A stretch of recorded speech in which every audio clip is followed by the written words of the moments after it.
అందరికీ నమస్కారం అండి. నేను మీ జగదీష్ టెంకాయల. సేనాని పర్యటనతో కార్యకర్తల్లో ఫుల్ జోష్. మనకు తెలిసిందే, ఈరోజు విశాఖలో సేనాని గారు కార్యకర్తలతో సమావేశం కానున్నారు.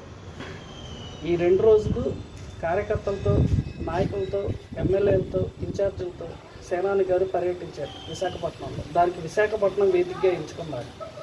ఈ సమావేశంలో పవన్ కళ్యాణ్ గారు చాలా కీలకమైన ఆదేశాలు, సూచనలు కార్యకర్తలకి మరియు నాయకులకి చేశారు. దాంట్లో 3 తీర్మానాలు వీళ్ళు తీర్మానించుకున్నారు.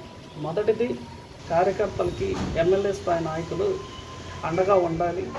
2, సోషల్ మీడియా, జనసేన సోషల్ మీడియాని యాక్టివ్ చేయాలి. 3, కూటమి ప్రభుత్వం చేసే అభివృద్ధిని ముందుకు తీసుకెళ్ళాలి. కూటమి ప్రభుత్వాన్ని మరింత బలపరచాలని చెప్పేసి కార్యకర్తలకి సేనాని ఆదేశించారు.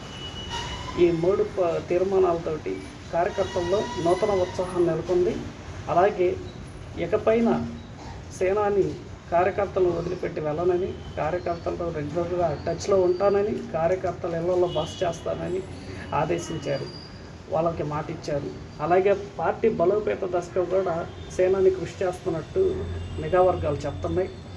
పార్టీని మరింత బలం పెంచుకునే దశగా 2029కి ఇంకా మరిన్ని అధికమైన స్థానాల్లో సేనాని పోటీ చేసే దశగా పవన్ కళ్యాణ్ గారు దానికి ప్రణాళికను రచించారు. ఈ 2 రోజుల పర్యటనలో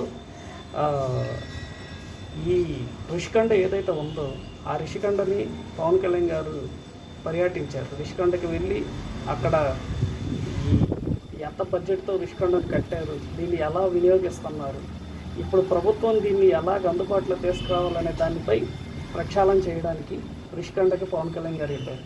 మీకు గుర్తుందో లేదో, 2022 ఆ సందర్భంలో ఒకసారి పవన్ కళ్యాణ్ గారు ఋషికొండ పర్యటనకు వస్తే పోలీసులు అనుమతించలేదు. కానీ ఈరోజు అదే పవన్ కళ్యాణ్ గారు డిప్యూటీ సీఎం హోదాలో వస్తే అక్కడ ఉన్న అధికారులు స్వాగతించారు. అలాగే మరిన్ని అంశాలని కార్యకర్తలతో, నాయకులతో చర్చించారు. కొత్తగా వచ్చిన నాయకులను కూడా ఆహ్వానించారు. ఇంకా ఏ స్థాయిలో పార్టీని బలోపేతం చేస్తారనేది ఇక చూడాలి. ఇక ఈరోజు ఏం మాట్లాడతారనేది చాలా ఆసక్తిగా గమనించారు. Thank you.